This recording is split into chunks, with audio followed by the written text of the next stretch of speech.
Who would have thought an Easter egg hunt could become so controversial? The Prime Minister interrupted her sales mission, her aforementioned sales mission to Saudi Arabia to chastise Cadbury and the National Trust for downplaying the significance of Easter in promotions for egg hunts on trust properties next weekend. The Archbishop of York said it was like spitting on the grave of the firm's Christian founder, John Cadbury. But Cadbury was a Quaker. They don't celebrate Easter or Christmas. And the name Easter derives from the Germanic pagan goddess Eostra, whose lights at dawn may or may not have been carried by hares, but who certainly represented spring fecundity. Yet to many Christians, Easter, which commemorates the resurrection of Jesus Christ, is the most important festival of the year. Have we lost the meaning of Easter? I'll start with you, Sarah, because I saw you trying to come in at the end of the last debate, and I didn't have a chance to come to you. Yeah, it's about fecundity, basically, isn't it? I mean, Eostra, yes, or Ostara, is one theory. There are many theories about this. The German pagan fertility goddess, or the marking of the equinox. But it's a lovely manifestation of fertility and fecundity. And aren't Christians just riding off the back of that? Well, basically, in Easter, there's always been a celebration of spring and new life. And renewal. Renewal, exactly. And there are lots of scholarly debates about whether Easter means the dawn, and for hundreds of years it's been used as the resurrection day. But what Easter brings in the Christian sense is the renewal of humankind. So under grace. So nature is renewed in springtime, but Easter, as a Christian sense, is the biggest invitation that has been issued to humankind, which is to be called into the life of God. So the resurrection, when Jesus comes back from the dead, he doesn't just come back as a human person who is divine. He comes back as what we will be. Pope Benedict calls it a quasi-evolutionary leap. It's a sign of Pope Benedict Emeritus, of who we will become. So it's either of no real significance at all, or it's the most significant event the in the rising of the cosmos. pagan green man god from winter sleep is the original. So you can see how the Christian tradition nicely tacks onto all this. There is a prefiguring in pagan traditions of the Christian fulfillment, but the most important root of Easter is in Passover. Tomorrow, the Jews celebrate Passover, and the Pasch is the paschal lamb, which is Christ. So the most important thing about Pasch, and obviously if you were French or Spanish, you'd be calling Easter Pâques, or Pascua, wouldn't you? Which refers more directly to the paschal lamb. And because the important thing about Easter is that Christ is sacrificed so that we can enter into the life of God. The Jews were taken out of slavery into freedom. That's the Passover. And the fourth, you know about the 4 cups that are drunk at the Passover feast? We'll come to the 4 cups in a minute. Because Jesus says, yes, we will. If we do, if you promise that we do, I will let you off. Keep that thought. Oh, my goodness. Remember the 4th cup of redemption. It's a contract. Do not forget it. That's right. Ashley, Centre for Pagan Studies. Let's not go into the origins. I know you disagree with all these... Slightly. Eostra and Ostra and so forth. But should it be about Jesus dying on the cross? I think the point is, and it's already been made by my friend over there, that as human beings, we're looking at our natural world around us and we're seeing these cycles of patterns of birth, death and rebirth as one of them. All the faiths have a concept of that, and all of them have a celebration of that. Easter happens to be the Christian version of that with their messianic resurrection narrative. There are other pagan faiths, modern and ancient, that also celebrate this renewal of life. It seems to me that we should put on our disco pants and celebrate the fact that we've got something in common, that we all celebrate these same concepts in our different styles and different ways with our different language, rather than involving ourselves in squabbling over whose festival preceded whose, or which came first, the chicken or the egg. Is it fecundity and fertility? Is that important? At this point of the year, the earth is growing, and you can look out the windows and you can see the grass and the trees and the plants are all growing with renewed vigour. And what we're doing as human beings, looking at our natural world, is seeing ourselves mirrored in that. And we feel like we want to do our spring clean, we want to start new projects, we want to start new growth and new life. This is part of the cycle. Philip, it's what you make it. You can binge on Christ, you can binge on the 4 cups, you can see I did it. You can binge on cream eggs. You do what you want. It's what will you be having a Easter egg? Not sure. But let me say this. I think if you go to the southern hemisphere, Easter doesn't start with spring, you know. South Africa is going into winter. So the idea that the first Sunday after the full moon of the spring equinox, the date, I think, happens to work with European culture, I think, where Easter sort of Christianity evolved. Good point. I think what I would say is, therefore, you know, and the Middle East, works in the Middle East as well. Yeah. So, you know, in South Africa, they're going into winter in April. But what I do want to say about Easter is that for Christians, there is a belief that there is new beginnings possible in life. You know, after periods of hardship, struggle, the dark night of the soul, a new beginning happens in your life. And Easter symbolizes the possibility that new beginnings can happen. And I think that's what Christians want people to know. And I think that's very important value to keep hold of in our society. Okay.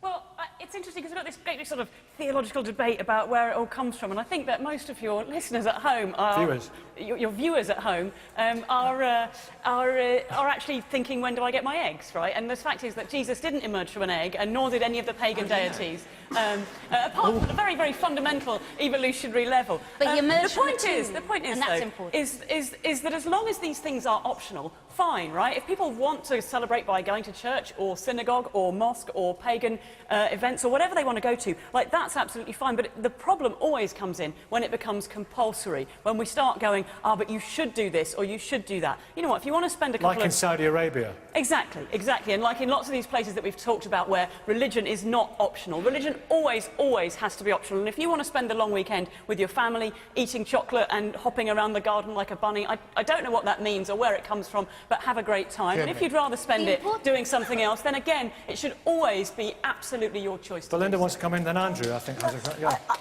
I find the pagan origins of the word Easter really interesting, because when you study anthropology, you notice how when Christianity moves, you know, missionaries go into different cultures, they do adopt in the past they adopted the different culture and kind of and then sort of translated Christianity into the symbols of that culture. So that has obviously perhaps slightly happened in this country. But the fact is that we have had a Christian Easter for hundreds of years, and I also feel that Christianity is a fundamental part of Western civilization. A lot of the things that we take for granted, like Easter, but much more, you know, a lot of the things to do with human rights, they are actually rooted in Christianity, and I do think that we ought to acknowledge our Christian roots. And I think we had human rights before Christianity. Can I just... No, but I think Western civilization does have a lot of very Christian roots. And sexism is rooted in No, Christianity. Sorry, morality is rooted in humanity, isn't it? Yeah, morality. Wait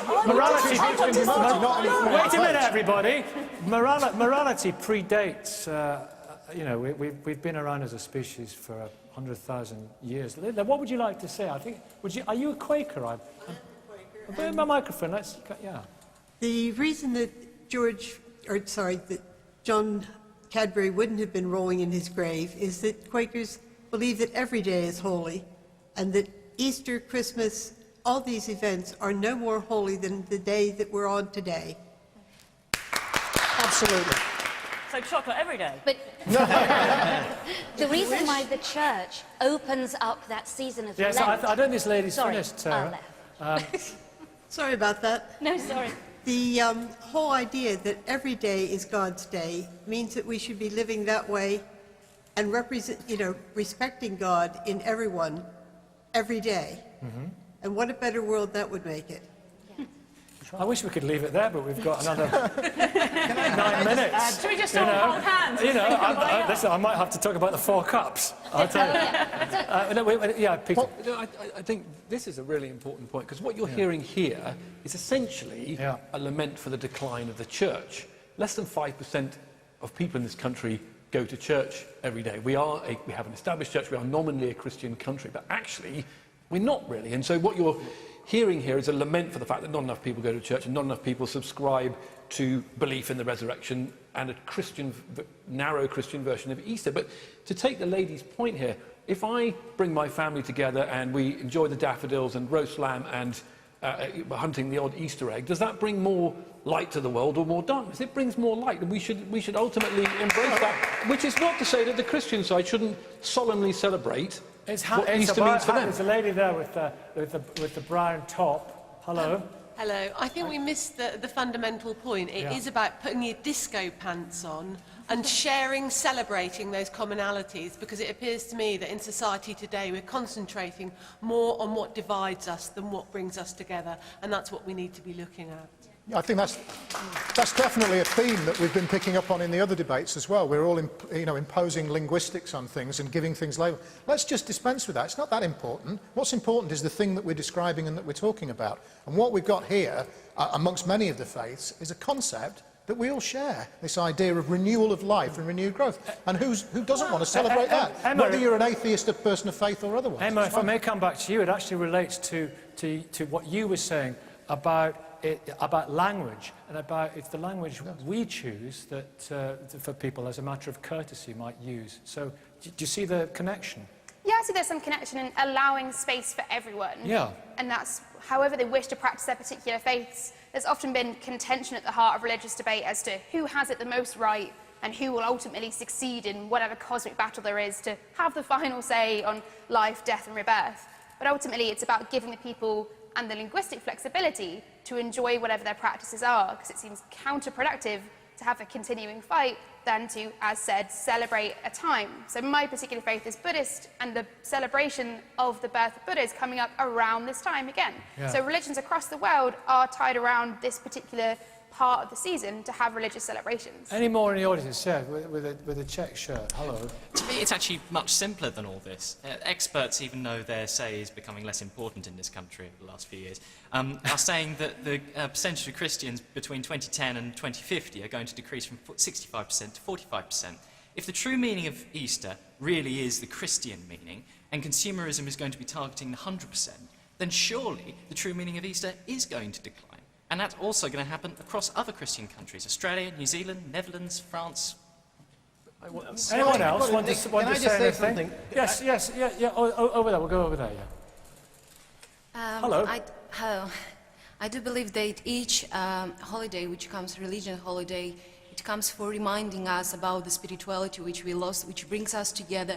And I think dividing us by Christians, Buddhism and everything else, it's matter of culture, but at the end of the day we all are spiritual beings, which actually comes a holiday called Easter, and it reminds you to be kind, to be to look out for your fellow human beings. Yeah. Belinda, why don't we do what the Americans do with Christmas and have, happy holidays instead of happy Easter? Would you go with that? I don't think you would. I wouldn't go with that. I mean, this very expression, look out for your fellow human beings, be kind to each other. This is rooted in Christianity. Love your neighbour as yourself. It is. It predates religion.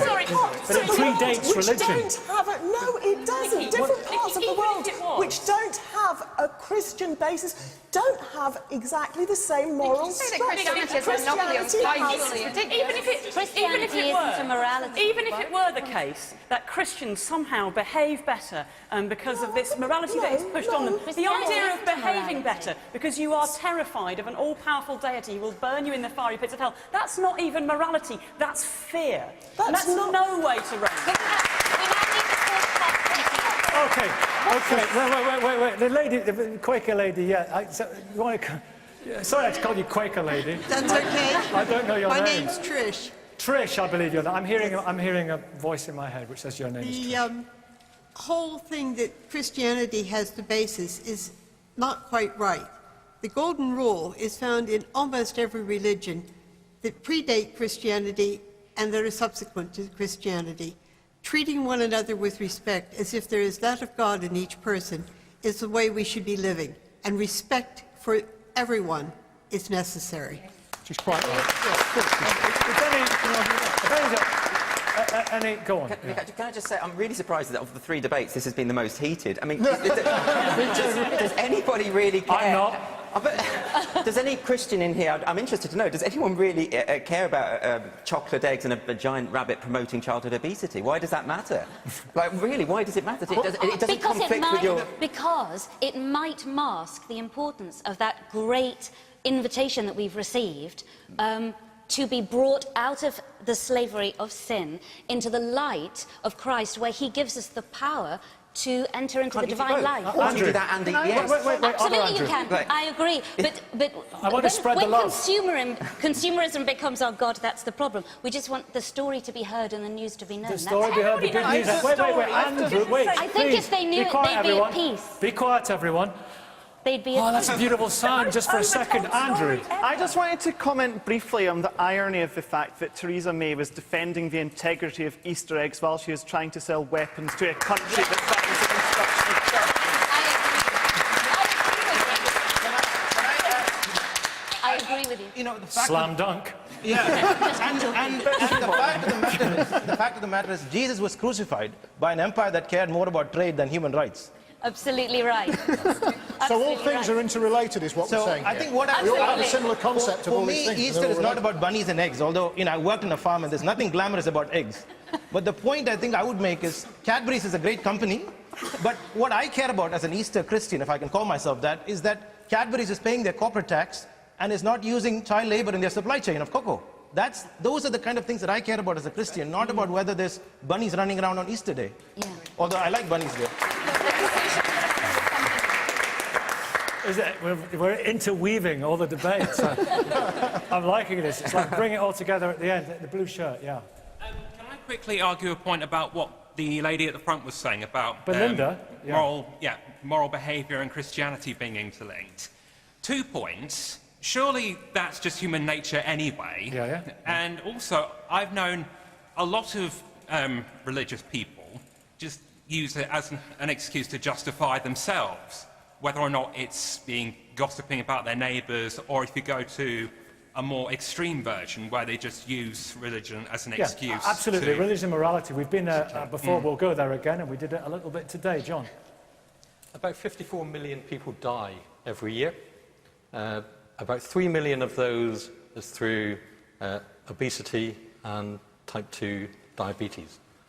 About 560,000 people die violently every year.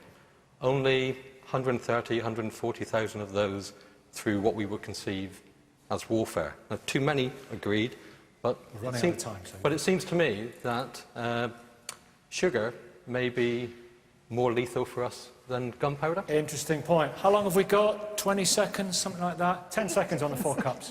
10 seconds on the 4 cups.